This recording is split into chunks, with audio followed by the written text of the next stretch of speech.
I have a very special guest on the Full Circle today, an absolutely amazing and talented musician. He has released 10 albums under his own name. He has done over 3,000 solo shows and counting, including a world record 15 shows in 15 cities in 24 hours.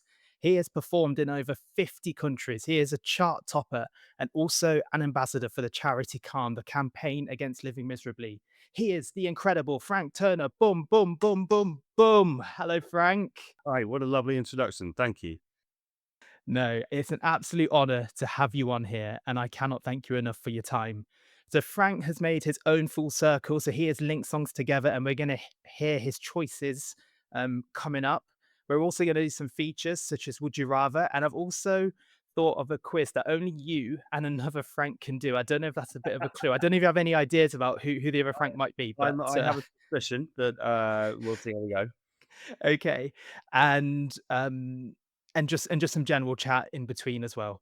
So Frank, I know you do a lot of interviews and you probably get asked the same questions very often. So what I thought I'd ask is can you give a fact about yourself, whether it's a fun fact, whether it's not, but something you've never shared in another interview?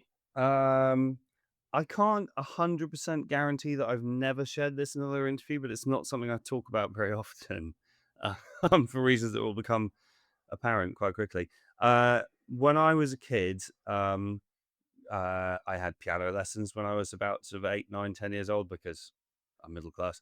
Um, and but the other thing that I did when I was a kid was I had harp lessons, and I have grade two harp. I haven't touched a harp since I was 12 years old, and I'm not sure I could do anything with one at this point. But there was I had harp lessons for a few years, and there is a photo of me playing the harp somewhere. But the problem with it was that I was at one school and they had a school harp and nobody else was playing it, so I could do that. And then I went to another school and they didn't have a harp. And if I wanted to keep playing the harp, I'd have to buy a harp, which cost considerably more than the family car. And my parents were just like, absolutely not. So that was the end of my harp playing. But yeah, I do have grade two harp. Wow, that is a very fun fact. And if you can get that photo, that'd be incredible. Would love to see that. Yeah, I would have to do some digging, but I'll see what I can do. No, no, no. And if anyone will donate Frank a harp, maybe we can get Un some harps there. Unfortunately, I live in a two-bedroom flat in London. I'm not sure how much space for a harp I've got these days. They're very large. Yes, no, that's fair. That's completely fair. Um, and you've just, you're just in some downtime in between touring. How's the touring been this year for you? It's been great, thank you. Yeah, we what have I done this year? Where I did a tour in Mexico at the start of the year. That was great. I've been visiting some places that are for me lesser visited, should we say? So I was in Mexico. I did a tour of southeastern Europe, the Balkan states, which was amazing. I went to Turkey for the first time. Went to Romania for the first time. Um, I also did my 3,000 show, done a UK tour, done an American tour. We're in festival season now. I've got my own little festival, Lost Evenings, in September in Edinburgh, which I'm excited about. And then I'll be around Europe again with my old friends, the Dropkick Murphys, before the year is out. So busy times. No, and it all sounds amazing. And if you get a chance to check Frank out, please do because his show's absolutely incredible. I saw you last year at Glastonbury on the Avalon stage. Mm, That was really fun. We were right at the front for it, and yeah, I just excellent. really enjoyed it. We wanted to get to Stromerville, Yeah. but unfortunately, that just went instantly. Yeah, I mean, I love Somerville to bits. The guys who run Somerville are old friends of mine, and the sort of the whole philosophical universe around that place is very much in line with my take on the world. But it is not the biggest space at Glastonbury. So I've done it, I think, 3 times now, and every time they've had to close down the area, which makes me feel, that's my Beatles moment. Do you know what I mean? It makes me feel very Yeah, popular. yeah, no, amazing. And your 3,000th show was at Ali Pali this year, wasn't it? Yes. Yeah.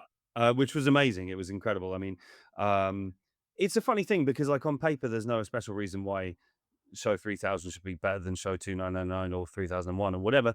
But it's a number ticking over, which is an excuse for a party, and other people seemed excited about it. So we had a big show. I love Ali Pali. It's the only non-royal palace in England, which I enjoy. And I used to live at the bottom of the hill, so it's very much my um, neighborhood, if you like. And yeah, we had an amazing show. We had some great friends played as well, the lottery winners and the maths. I'm wearing a maths t-shirt today. And it was awesome. Yeah. Yeah, incredible. And you mentioned the Lost Evenings 8, which is in Edinburgh. I think all 4 dates have now sold out, haven't they? Yes, they have, yeah, and, we have one hell of a bill. The thing I'm most excited about, and I suspect I'm more excited about than anybody else, but it's my festival, so who cares?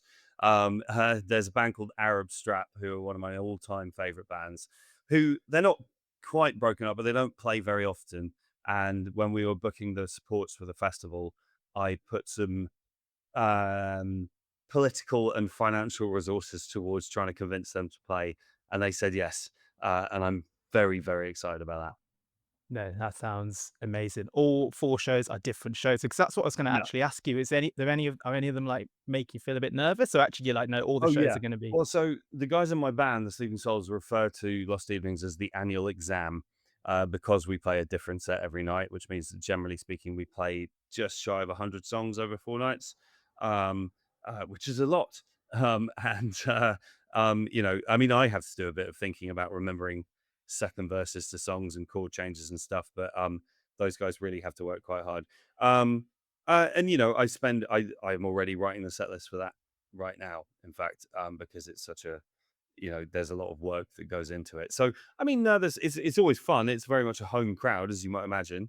Um, and it's the one sort of time of year where I can play the really deep cuts and people still get excited about them, rather than going to the bar for a drink. Uh, you know what I mean? So, yeah, I'm excited about it. But there is a lot of graft that goes into making the festival what it is. No, it sounds amazing, and, of course, if you are around the Scotland area, you weren't able to get tickets, you've got a few shows before then, haven't you? One in Aberdeen, Yes, Stirling, and Glasgow, I believe. yes, that's correct. So, yeah, check if you're able to check them out, please do, because Frank's shows are amazing, and you've also, brought back Millie and Dead.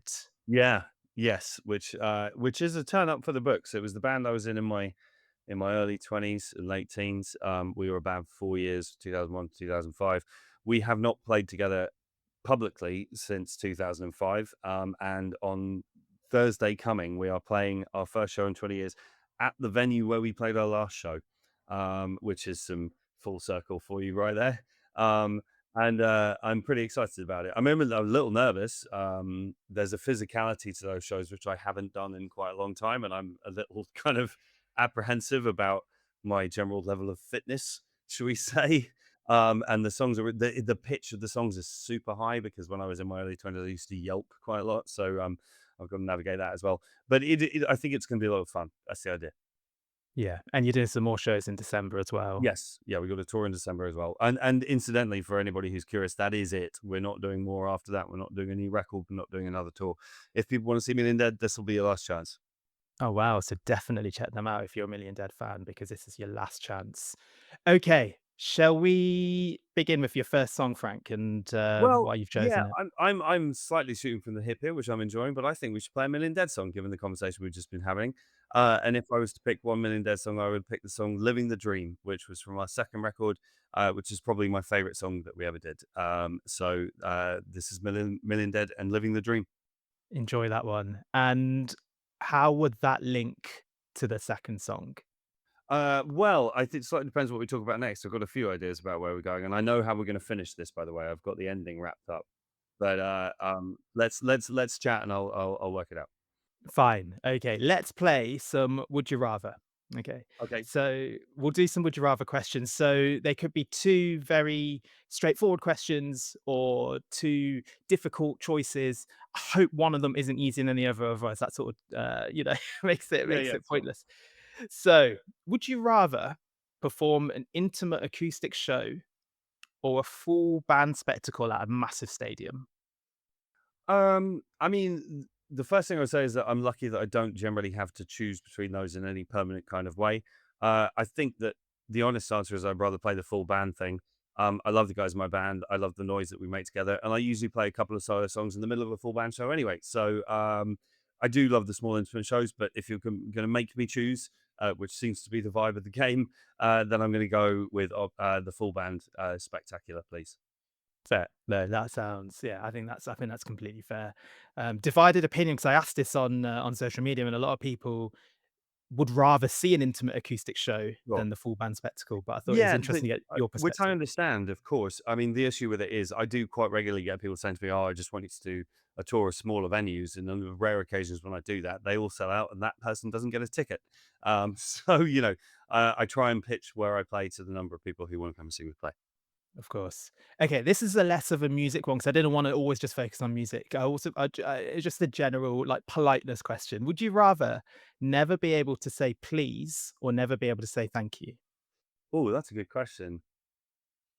Um, Instinctively, I'm gonna say never be able to say please. It would still suck, because I do try to be considerate in my journey through this world. But I think that thank you is more important than please in a funny way. You know, they're both important, but I think I'm going with thank you. I think you're right. I think grateful and being thankful is more important than being pleased. Even Sure. as much as that is polite, I think it'd be harder to say to not say Right. thank you. I I agree. think the fact of being, anyone doing anything for you or giving you anything or whatever, and never being able to say thank you for it would be torturous. No, completely agree. Okay, this is actually quite an interesting one because we've spoken about your lost, your the same venues and different set lists, and I actually did think of this before we spoke about it. But would you rather perform at the same venue, like so this is like forever at the same venue, but have different set lists every time, or would you rather perform at different venues, but it always has to be the same set list? That is a really tough question. Um, in my experience, I sort of do a bit of both. And the lost evenings you mentioned, but I've done residencies in various venues around the world at different times. I recently did a residency in Colorado for a few days, same venue, different set list. But then, of course, on a regular tour, we don't play exactly the same thing every night, but we have kind of a reasonably established set list as we go. I think that ultimately when you're doing a residency, the fact of being in the same place every day gets a bit weird. Um, Going back into a venue the day after you've played it to set up and play again always feels a bit like revisiting the scene of a crime to me somehow. It's just a bit like, why are we still here? We should be somewhere else by now. And, you know, ultimately, on a lot of levels, when I'm on tour, the important thing is the focus is the music, of course, is the performance, is the show. But the fact that I get to travel around the world as a musician is a huge privilege and one that I love and enjoy. And I feel very lucky that I can say that I've got friends in cities all over the world. So I think that I would hate to have to make this choice, but I would probably choose same set list, different places. Simply because I get to travel and see the world and see people. Um, I don't know. It would get old though. That is a tough one. I think more and more bands I've noticed this more and more bands and artists are doing the same set list these days. Yeah. Maybe because it's easier to sort of rehearse and It is, and like, but then there's a famous thing that Tom Petty ended up. He went through about a 20-year period of playing the same set list every night because he basically just played the track listing of his greatest hits record. And he did actually start putting his fan base off going to see him live because at a certain point, if you know exactly what you get and you saw the last tour, it's just a bit like it's gonna be the same thing again. So I do in between tours, I change up my set list a lot. And as I say, on a given tour, we do change it up every night. I try and play some requests, I try and play some rarities, I try and sort of move things around a little bit. But we generally have the same opening and closing to a show and stuff like that. And there's sort of, there are certain sort of set pieces that work in the middle of a show. So I can sort of see both sides of it, really. yeah, yeah, it must be tough.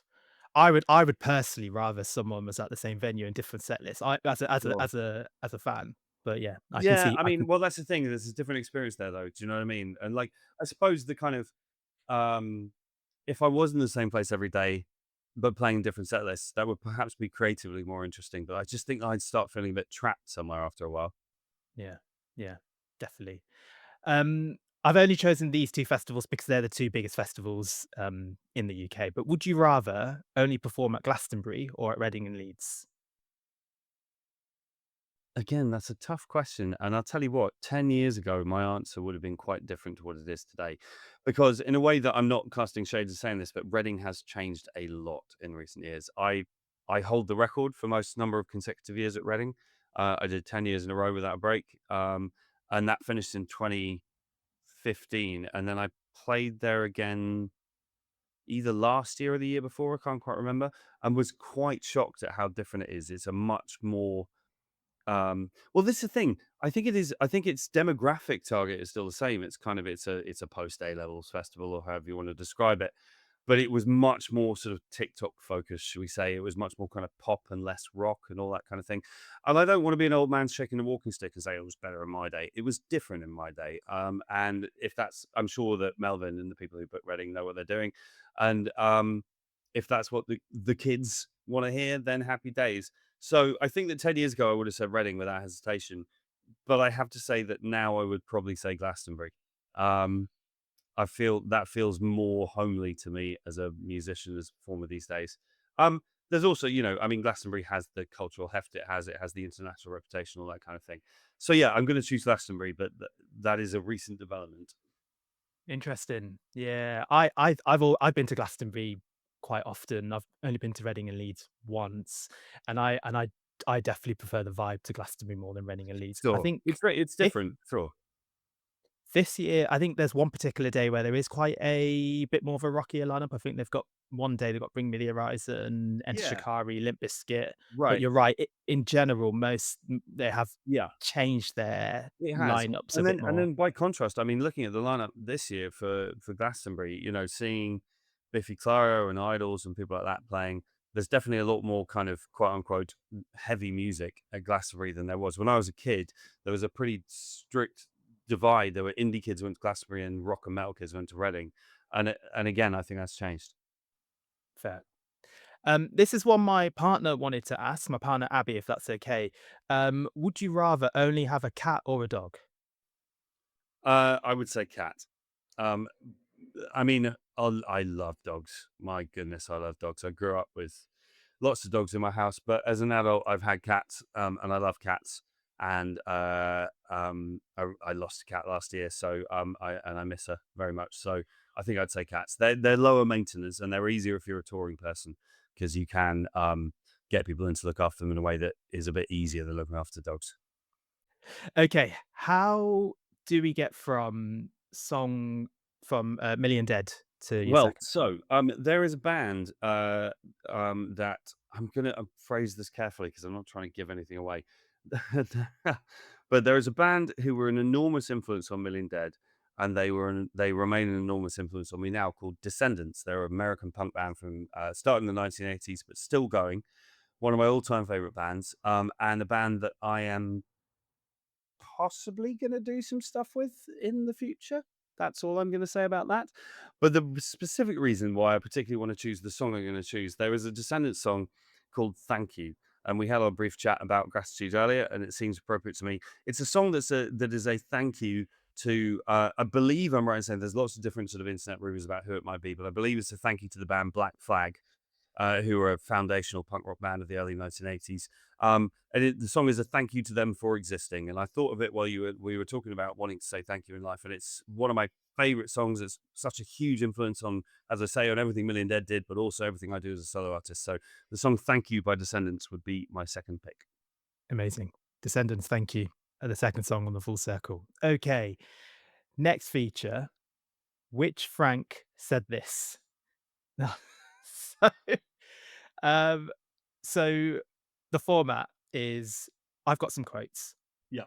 and they were either said by yourself, Yeah. Frank Turner, or by Frank Carter. I figured that's where we were going with this, and it's all good. It's worth saying before we dive into this. So, I was a big fan of Gallows when they first showed up. I've met Frank a bunch of times over the years. He's an absolute darling, and I was hanging out with him last weekend, in fact, because he's currently singing for the Sex Pistols, and which, incidentally, I think is a tough gig because of the kind of layers of expectation that go with that. And I watched them play and I thought he absolutely smashed out the park. I think he did an amazing job. He's a lovely guy. He's a great front man. And the only thing is that we regularly get confused with one another by in social media tags and by journalists. Um, Indeed, the first I heard of the Sex Pistols reunion with Frank on vocals was getting inundated with people asking me for guest list for a Sex Pistols show, which was completely confusing to me because I hadn't read the news that morning, and I was like, "What on earth are you talking about?" Um, so we took a photo together and put up a thing saying, this one's Frank Turner and this one's Frank Carter. Lovely guy though. Y yes, I actually did see that photo, and I actually thought of this feature before that photo, and I was like, "Oh, that works absolutely Yeah, perfectly." cool. Well, Okay, to be honest, I mean, I've hung out with Frank quite a lot. I'm not sure how many interviews he's in I read, so I'll be very interested to see how this goes. hopefully, it's just because I know you've done a lot of interviews, so I'd be interested to know if, you remember words you've said or quotes you've said, or if you thought, Yeah. "Oh, do you know what? Actually, that might have I don't think I said that," and turned out it Yeah, we was you. But, yeah, we're gonna find out.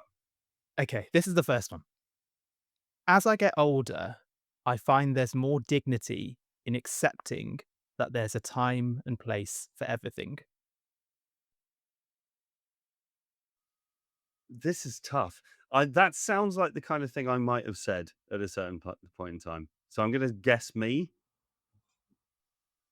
Correct. Oh, look at that. It sounds Yeah, what a wise statement. yeah. It was an interview you did in 2022 of The Independent. Right. What I mean, do you I still th feel that that way? that sounds likely. That sounds like a thing that would have happened. Yeah, yeah, yeah. Are you feeling that way? Are you still finding that there's Yeah, more definitely. dignity I in mean, it? I definitely think that I think that probably what I was talking about back then is just I'm in my 40s now, and there are certain. I'm not trying to cast shade on anybody by saying this, but there are certain bands that sort of consistently attempt to um, inhabit the time and space and musicality and charisma of who they were when they first broke through in their 20s. And you can sort of see why, but it just becomes a charade at a certain point. Do you know what I mean? And indeed undignified. You got bands in their 40s writing songs about high school, and it's just like, come on, mate. You haven't been anywhere near a high school in a long time. So yeah, I do try and I'm interested in songwriting that's honest and that's in reportage and channeling my experiences in songs. And high school is not part of that anymore, thankfully. Fair, fair. Okay, next one. I find it quite depressing the way on which I think it's necessary to be quite good at social media on some level to succeed as a band these days. Um, hmm. I mean, the first thing I say is that that's a sentiment that I would fully endorse. So it could well be something I said, but I'm gonna guess that it was Frank Carter who said that. It was you. Oh, damn it. Do you know what? You actually said that. Well, the interview was released this year, March 2025. Right, okay. I mean, I do a lot of interviews, as you No, I know, know. I so know. it's fair and I do find it depressing. I spent many years learning how to play guitar and sing and write songs, all the rest of it, and then I spend about 60% of my day, thinking about posting schedules for Instagram or whatever, and it's not quite what I signed up for in a way. But so, I'm well, and I like to think that Frank would probably agree with that too. Mm. Do you think that there's some bands that maybe if it wasn't for them being good on social media, they actually wouldn't be that popular or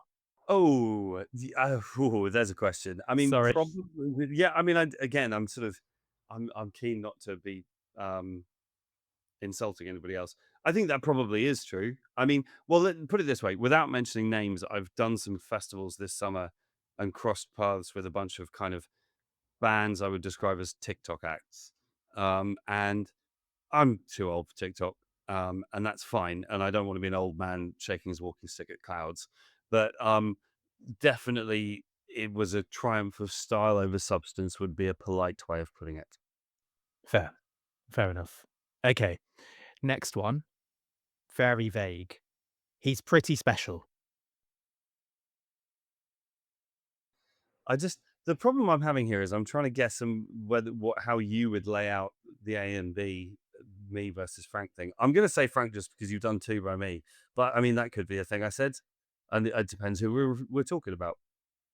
Exactly. No, but you're right. It's Frank Carter. He spoke about his band member, the original drummer for the Rattlesnakes, Mm. in 2015. But I also just wondered if would there be anyone you'd say that about? I'd say it about Frank Carter. I'd say it about lots of people. Funnily enough, actually, the original drummer from the Rattlesnakes, I believe, was taught drums by my old drummer Nigel. So we ran into them at a festival about 12 years ago, and it was very odd. because their drummer came over and said, "Hello, Mr. Powell," and it was just like, "What is going on here?" No, I think Frank's a special guy. I mean, I'm fortunate enough to know plenty of people who I would describe as special. Often that's why I have them in my life, should we say? Of of course. Okay. I'm an incredibly lucky individual, but I'm equally as appreciative of my position. That sounds like something I would have said. I certainly have. I feel very fortunate in the way that my life has panned out, and there are obvious things about the privilege of my upbringing and all the rest of it. So I'm going to guess me. And I would have, and I'm sure you probably have said it on an interview, but this was actually Frank Carter. Oh, really? Ha! Yeah. Okay, cool. But I mean, I think, good for him. I think it's important in life to be to recognize one's fortune as it comes along. And I mean, broadly speaking, the music industry, I'm not saying that everything that I've achieved in my life has come down to luck because I've worked very hard at what I do. Um, but it would be insane not to recognize that luck it plays a huge role in the music industry. I'm surrounded by friends of mine who I think are just as good musicians and songwriters as me who've not had the success that I've had. So I endorse the sentiment heartily.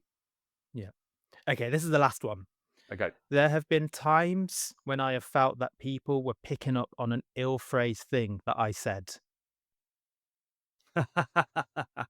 I mean, again, that's definitely a sentiment I can endorse because Lord above, that's happened to me.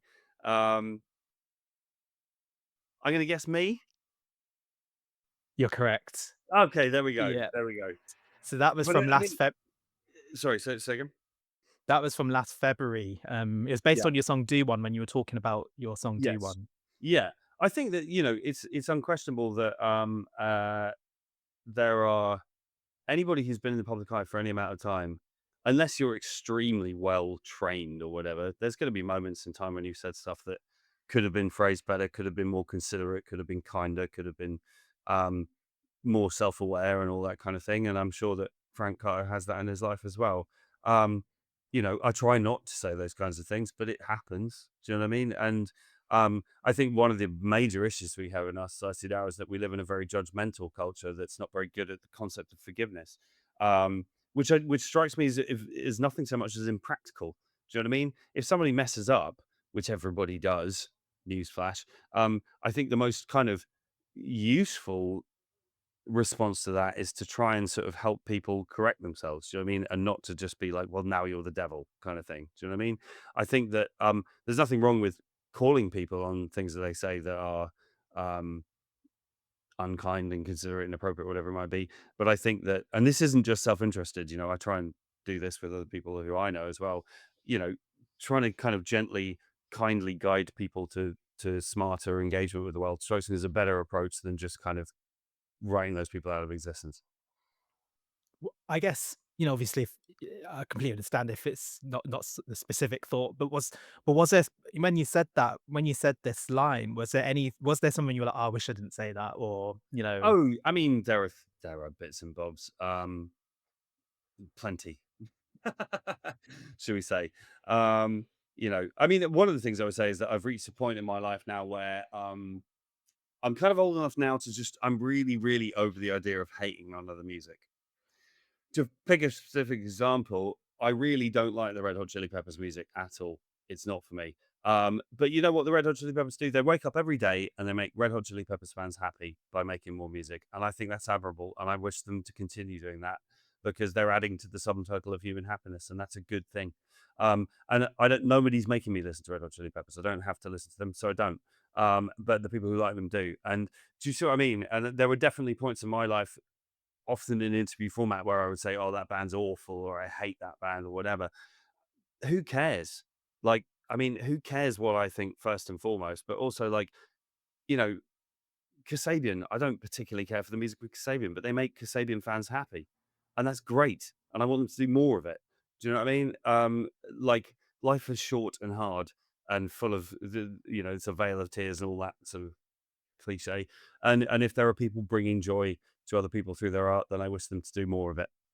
yeah, and, like, hearing that, I mean, Red Hot Chili Peppers are one of my favorite bands, but that doesn't mean that, But I mean, just good. because you don't I'm like glad. them, you know what I Yeah, mean? one of my very best friends has a Red Hot Chili Peppers tattoo on his arm, and he's absolutely a diehard fan. and we don't agree about that, but it doesn't matter. You know, I just asked him not to put them on in the car when we're driving together. Yeah, exactly, exactly. Okay, no, thank you so much for going through that. We now move on to the next song. So what's, the next song? Given what we've been chatting about, and I have had this one on deck for a minute here, I would very much like to pick a Sex Pistols song. Um, we were just chatting about them. Also, the Descendants, American punk band. There's a long and boring debate about whether or not punk rock started in the States or in the UK. Um, I am something of a die-hard Sex Pistols defender. Um, and I think that if you listen to the Ramones and then listen to, never mind, I don't know if I can say the title on this without cussing, but the Sex Pistols album, um, you know, it's very clear to me that the charisma and spirit and all that kind of thing of punk rock very much comes from the Sex Pistols and from John Lydon specifically. John Lydon's said some problematic things in recent years.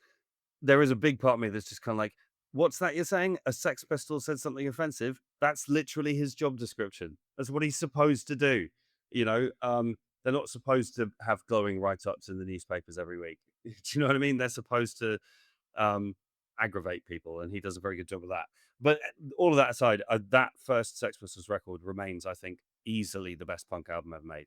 And I loved watching them with Frank Carter the other week. And uh, I could pick almost any song off that record, but given it's what they open with and it is the first record on the record, I'm going to pick "Holidays in the Sun" by the Sex Pistols. Nice. Sex Pistols, "Holidays in the Sun." Um, because that's also something I want to bring about. A lot of fans are very unhappy that Frank Carter's now the singer. Yeah. Well, I mean, it's not really for me to say. I know Paul Cook pretty well, the drummer, and I think the relations between Paul and Stephen Glenn and John Lydon, as I understand it, have broken down pretty completely. But in the meantime, you know, I think it's great that what they're doing right now. They're not selling it as something that it's not. Do you know what I mean? All of the publicity says the Sex Pistols with Frank Carter, and that's what it is. And I think Frank does a great job. So Yeah, and there's so many bands over the years that have changed their singers. Like the big example is Linkin Park. They've got yes. a new singer and, again, divided. I think something about change just causes issues with some people, I It think. does. I mean, there is a weird conservatism to a lot of music fans, and I can sort of understand it. You know, people have enormously strong emotional connections with certain music that is very time and a place for them, and all the rest. And I have that too with all the music that I love. Um, but you know, life goes on, things change, the world keeps turning, and ultimately, nobody anywhere is making anybody go and see the Sex Pistols with Frank Carter. So if it's not for you, don't go. Yeah, completely agree. So I just want to ask three questions. Just three favorite things of yours. Okay. Okay, and it's about you. Your about you and your music. What's your favorite song that you've ever done? That is a really tough one. Um, and the thing is, like, there is a part of me that sort of slightly looks askance at the question, and just in the sense that, like, I don't think there's really any such thing as just one type of song. Do you know what I mean? Different songs are aiming at different things, and they're therefore quite hard to compare with each other. You know, how do you compare Enter Sandman with Don't Think Twice, It's Alright? I mean, it's like they're not trying to do the same thing. They're both very successful at what they're trying to do, but is one better than the other? It's well, I mean, is a tube train better than a basketball? Do you know what I mean? It's just sort of th- there are different targets in mind, should we say? This is me to a degree faffing around to try and avoid answering the question. Uh, um, uh, but you know, I mean, one of my favorite songs I've written is a song called "Somewhere in Between," which is on Undefeated, my most recent record. Um, Partly because I think that it's a good song. Obviously, I think that it achieves what it sets out to do.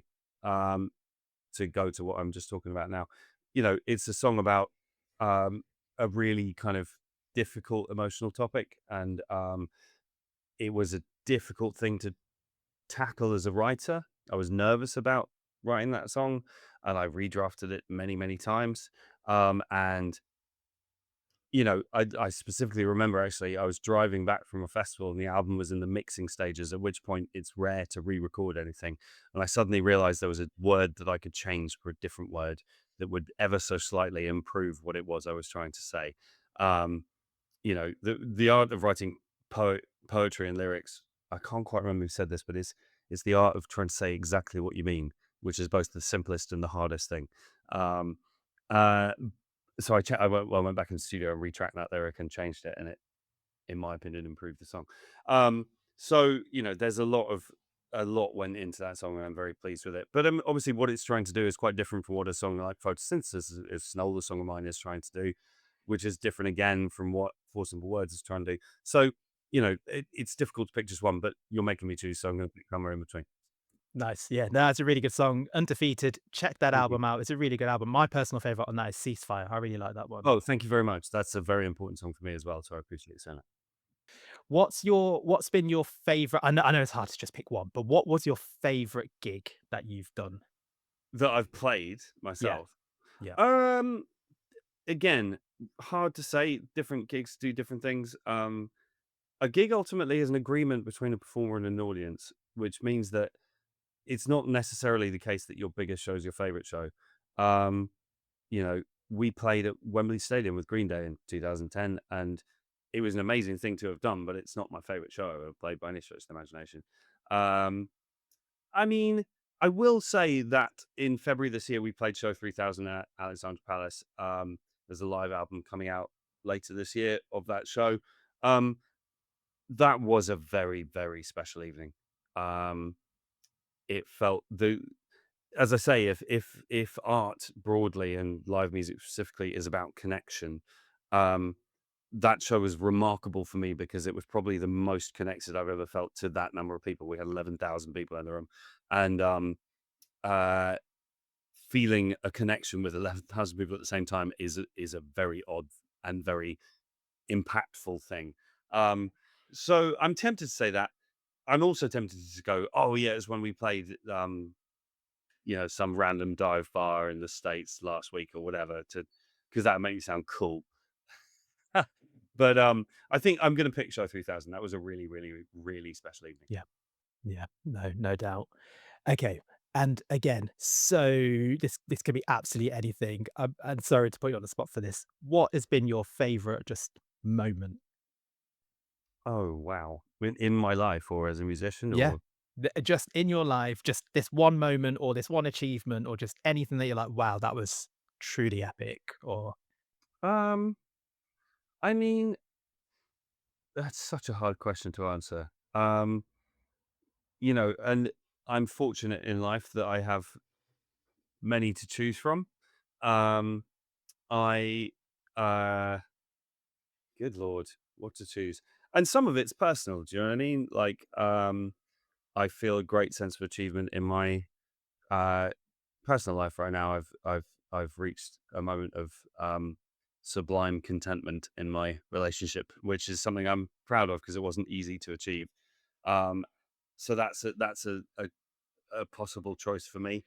But at the same time, I mean, I got an email yesterday from a guy called Craig Finn, who is in a band called Hold Steady, who are one of my all-time favorite bands. And he said that he was asking me to come and join them on stage at the 20th anniversary of what is one of my all-time favorite records, Boys and Girls in America.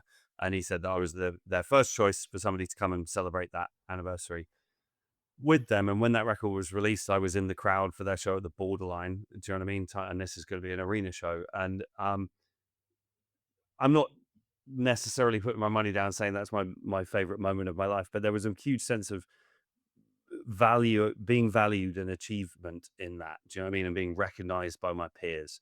And that is something that matters to me an awful lot. So it's one of those two, but I can't put my finger down.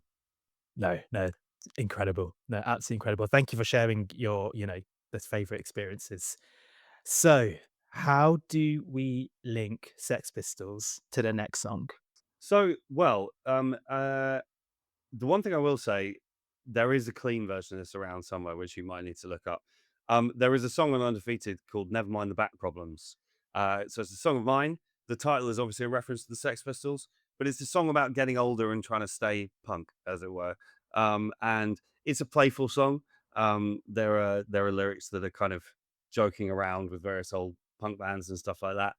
Um, But it also, in the midst of that, it does say something kind of uh, that I consider to be meaningful. I'm not sure I'd say profound necessarily, but certainly meaningful.